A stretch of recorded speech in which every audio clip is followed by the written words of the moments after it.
এই যে মেয়ে, তুমি যে 8-10টা ছেলের সাথে জেনা করেছো, তোমার ইজ্জতের কি হবে? তোমার যে সতীত্ব তুমি নষ্ট করেছো। তুমি তো বিয়ের পর কোনো ঘরে গেলে সে হাজবেন্ডও বুঝতে পারবে তুমি আর সতী সাথী নও। তখন তোমার কি হবে?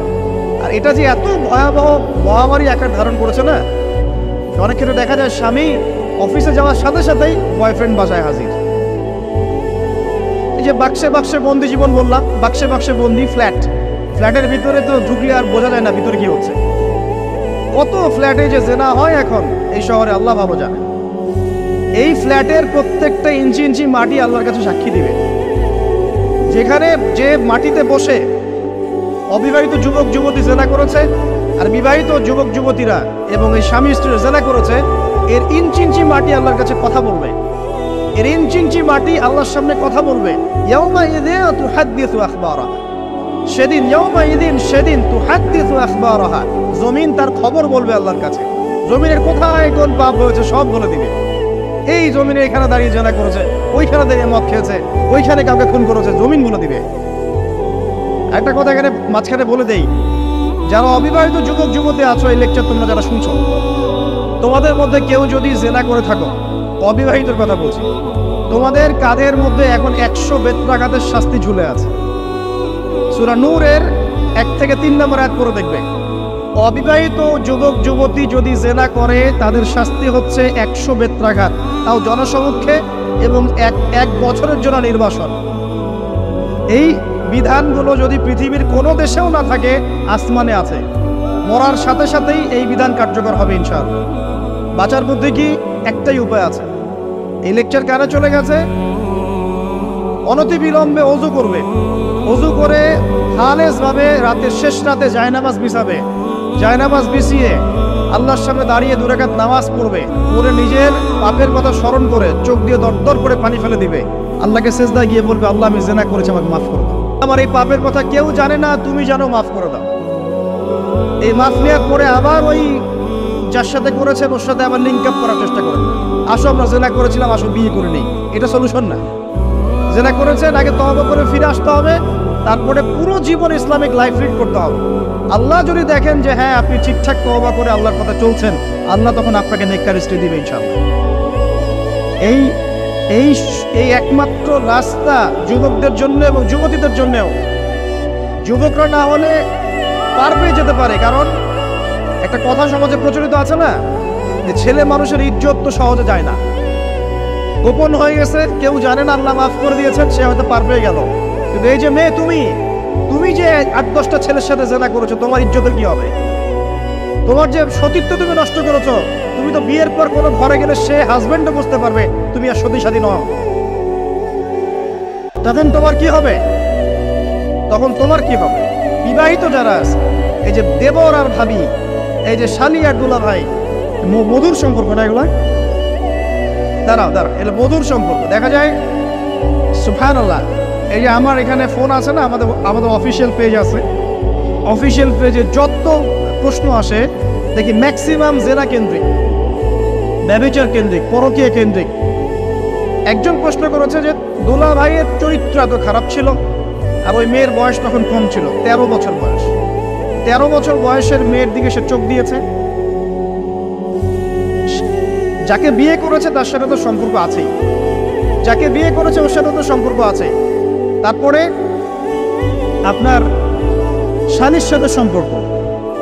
এখন শালীর সাথে তার 2 বছর ধরে সম্পর্ক করার পর সেগুলোর ভিডিও ধারণ করে তাকে ব্ল্যাকমেইল করছে যে যদি আমার সাথে খারাপ কাজে সে রাজি না হয় তাহলে এই ভিডিওগুলো ভাইরাল করে ফেলবে। এই যে অনলাইনের যুগ, এখন তো মানুষ নিশ্চিন্তে মানুষ যে একটা প্রাইভেট লাইফ লিড করবে সেটাও করতে পারে না। প্রাইভেট লাইফের সব কিছু রেকর্ডেড হয়ে যায়, হয় না? এটা একটা ফিতনা, মহাফিতনা। এখন সে রেকর্ড করেছে, এইভাবে ব্ল্যাকমেইল করে এই শালীর সতীত্ব নষ্ট করলো। 1 বছর 2 বছর না, 3 বছর ধরে। এখন এই মেয়ে প্রশ্ন করছে পেজের মধ্যে যে এখন তার মানসিক অবস্থা এতই খারাপ, সে জিজ্ঞাসা করছে আমি যদি আত্মহত্যা করি তাহলে আমার পাপ হবে কিনা। এই মেয়েটা যদি আপনার বোন হতো কি করতে না? আল্লাহ না করুক এই মেয়ে যদি কারো মেয়ে হতো তাহলে কি করতে না? আপনার কাছের কেউ হলে আপনি কি করতেন? এখানে ওই শাস্তিটা না বলে সামনে যেতে পারছি না। শোনেন, যারা বিবাহিত ব্যক্তি হওয়ার পরেও পরকীয়া করেছেন, বিবাহ করার পরেও পরকীয়ার পাপে লিপ্ত ছিলেন বা এখনো আছেন, জেনে হোক না জেনে হোক করেছেন, অথবা এটা জেনে করেছেন যেটা একটা খারাপ কাজ তারপরেও করেছেন, রাসূলুল্লাহ সাল্লাল্লাহু আলাইহি ওয়াসাল্লামের হাদিস এবং আল্লাহ পাকের কালাম অনুযায়ী তাদের শাস্তি হচ্ছে কোমর পর্যন্ত মাটিতে পুঁতে ফেলে পাথর নিক্ষেপ করে রজম করে হত্যা করা।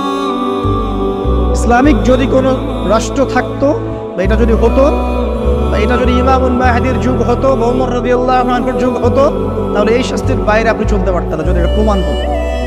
এই শাস্তি যদি দুনিয়াতে কার্যকর নাও হয়, আপনি যদি তওবা না করে মারা যান, তাহলে কিয়ামতের মাঠে এই শাস্তি আপনি ভোগ করবেন। খুব মজা লাগছে পরকীয়া করতে। সকালে একটার সাথে, দুপুরে একটার সাথে, আজকে একজনের সাথে রাত কাটান, কালকে আরেকজনের সাথে রাত কাটান, খুব মজা পাচ্ছেন। রাত্রেবেলা মদ খান আর হোটেলে রাত কাটান, সকালবেলা আমরা অফিসে যান। আমাদের শহরের এগুলা কালচার কোত্থেকে আসলো?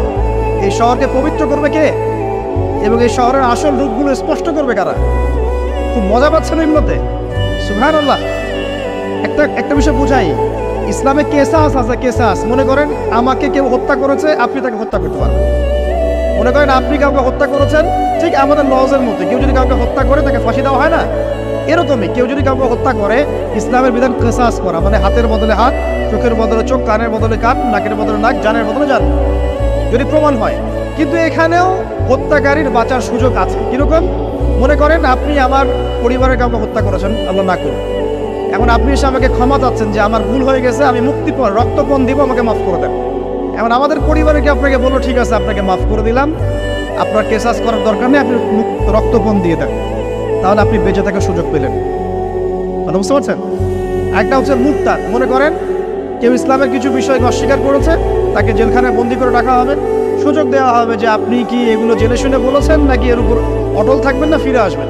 সে যদি বলে না আমি তওবা করলাম, আমি এগুলো থেকে ফিরে আসলাম, ও বেঁচে থাকার অধিকার পেয়ে গেল।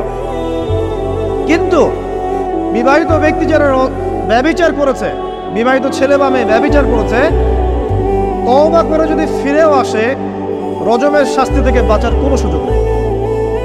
আল্লাহর কাছে ক্ষমা চান, ইস্তেগফার করেন। জেনার ফলশ্রুতিতে সমাজে মহামারী নেমে আসে। জেনা, পরকীয়া, অশ্লীলতার কারণে সমাজে এমন সব রোগ ব্যাধির উদ্ভব হয় যেগুলো কখনো ছিল না। এই শহরটা জেনার শহর। আমাদের এই ঢাকা শহর জেনার শহর। আপনাকে এটা বোঝার জন্য আমার লেকচার না শুনে আপনি পেপার পত্রিকা ঘাটেন, অনলাইন সার্চ করেন, দেখবেন এই শহরে আনাচে কানাচে জেনা হয় এবং ওপেন জেনা হয়, মানুষ জেনাকে হালাল মনে করে। এই শহরের যুবক যুবতী যারা একে অপরের সাথে বয়ফ্রেন্ড গার্লফ্রেন্ড কালচারে লিপ্ত আছে, এটাকে তারা হালাল মনে করে, কেউ হারাম মনে করে না। কত বড় সাহস দেখায়। আর রাস্তা দিয়ে আমরা হেঁটে গেল, বয়ফ্রেন্ড গার্লফ্রেন্ড এসে আমাদেরকে সালাম দেয়, হুজুর আমাদের জন্য একটু দোয়া করেন। তো প্রত্যেকটা পার্কে পার্কে যাবেন, এই যে আপনাদের রেস্টুরেন্টগুলোতে যাবেন, দর্শনীয় যে স্পটগুলো সেখানে যাবেন, দেধার সে জেনা হচ্ছে, জিনার জেনা। আমি এই যুগের কথাই বলছি। নবী সাল্লাল্লাহু আলাইহি ওয়াসাল্লাম বলছেন, আমাদের নবী বলছেন, আমার উম্মতের একটা অংশ, সবাই না, আমার উম্মতের একটা অংশ অবশ্যই জেনাকে হালাল করে নেবে, অবশ্যই মদকে হালাল করে নেবে, মদ পান করবে কিন্তু মদের নাম অন্য দিবে, এবং তারা গান বাজনা বাদ্যযন্ত্র নর্তকীদেরকে হালাল মনে করে নিবে। নবী সাল্লাল্লাহু আলাইহি ওয়াসাল্লাম বলেছেন, যখন সমাজে এরকম পাপ বাড়ে তখন সমাজে এমন সব রোগ ব্যাধি আসে যা আগে কখনো ছিল না। এবং এদের ব্যাপারে নবীজি বলেছেন, একদিন সকালবেলা আল্লাহ পাক এদেরকে বানর এবং শুয়োর বানিয়ে দিবেন। কিয়ামতের আগে এই ঘটনাও ঘটবে, বিকৃত হবে, ভূমিধস, ভূমিকম্প, ভূমিধস এবং আকৃতির বিকৃতি, এগুলো আযাব আসবে আল্লাহর কাছে, আল্লাহর পক্ষ থেকে। এই জেনা, এই ব্যভিচার, এই পরকীয়া, নোংরামি, অশ্লীলতার কারণে ঘরে ঘরে এগুলো বয়ফ্রেন্ড গার্লফ্রেন্ড কালচার। কেউ মনে করে না যে এগুলো হারাম, কেউ মনে করে না যে আমার এই যে সহপাঠী আমার গায়রে মাহরাম। এই গায়রে মাহরাম শব্দটাই নাই। কাজিন, চাচাতো বোন, মামাতো বোন, খালাতো বোন, এই যে কাজিন, এরা জেনা করছে। কি দেখা বাকি রেখেছে এই যুগে আমরা? এই যুগে আমরা দেখছি যে নিজের মেয়ের সাথে পিতার শারীরিক সম্পর্ক। পেপার পত্রিকা পড়েন, একটু অনলাইন ঘাটেন, দেখেন কোন যুগে আছেন আপনি। সমাজের ন্যায় অন্যায় হক বাতিলের মানদণ্ডই উল্টে যাবে। মানুষ ন্যায়কে অন্যায় মনে করবে, অন্যায়গুলোকে ন্যায় মনে করে নিবে। কোনো মানদণ্ড নাই, কোনো মানদণ্ড নেই। আমাদের শহরের এই অবস্থা, শান্তিতে কিভাবে ঘুমাবেন আপনি? নিশ্চিন্ত থাকবেন কিভাবে? কখন যে আল্লাহর গজব চলে আসে। কোরআনে একটা আয়াত আছে, যখন আল্লাহ পাকের গজব আসবে তখন শুধু জালেমদের উপর খাস করে আসবে না। আলেমদেরকে জিজ্ঞাসা করেন, আলেম ওলামাদেরকে জিজ্ঞাসা করেন, যখন আল্লাহর গজব আসবে জালেমদের উপরে শুধু খাস ভাবে আসবে না, সবার উপরে আসবে। আমি খুব ভালো মানুষ, ওয়াজ করছি, নসিহত করছি, পার পেয়ে যাবো এমন ভাবার সুযোগই নাই। আপনাকে আপনার সাধ্য মতো অন্যায়ের প্রতিবাদ করার চেষ্টা করতে হবে। লাতা'মুরুন্না বিল মা'রুফ, নবীজি বলছেন অবশ্যই তোমরা সৎ কাজের আদেশ করো। ওয়ালা তানহাউন্না আনিল মুনকার, অবশ্যই অসৎ কাজে নিষেধ করো। আও লা ইউশিকান্নাল্লাহু আন ইয়াবআসা আলাইকুম ইকাবাম মিন, অন্যথায় আমি আশঙ্কা করি তোমাদের উপর আল্লাহর পক্ষ থেকে বিশাল গজব আসবে। সুম্মা তাদউনাহু, এরপর তোমরা সবাই আল্লাহর কাছে দোয়া করবে, আল্লাহ গজব সরিয়ে দাও, সরিয়ে দাও। লা ইউস্তাজাবু দুআকুম, তোমাদের দোয়া কবুল করা হবে না। নবী সাল্লাল্লাহু আলাইহি ওয়াসাল্লাম বলেছেন, মান রাআ মিনকুম মুনকারান, তোমাদের মধ্যে যে কেউ whoever he is, যে কেউ যদি কোনো মুনকার, নোংরা গর্হিত কোনো কাজ দেখে, তাহলে যেন ফাল ইউগাইয়ির বিয়াদিহি, তার সামর্থ্য থাকলে হাত দিয়ে যেন ঠেকায়। সামর্থ্য থাকলে হাত দিয়ে যেন ঠেকায়। যাদেরকে আল্লাহ পাক হাত দিয়ে ঠেকানোর ক্ষমতা দিয়েছেন তাদেরকে আল্লাহ জিজ্ঞাসাবাদ করবেন, কেন ঠেকালে না তুমি? জেনার লাইসেন্স দিলে কেন? মদের লাইসেন্স দিচ্ছ কেন? ঠেকালে না কেন? তুমি অন্যায় কাজকে ঠেকালে না কেন? যদি তুমি না পারো, ওয়াইল্লাম ইয়াস্তাতি, যদি সে না পারে, তাহলে ফাল ইউগাইয়ির বিলিসানি, তাহলে যেন মুখ দিয়ে সেটা প্রতিবাদ করে। এই যে মুখ দিয়ে প্রতিবাদ করার ক্ষমতা আলেম ওলামার আছে, যাদের হাতের ক্ষমতা নেই, মুখের ক্ষমতা আছে।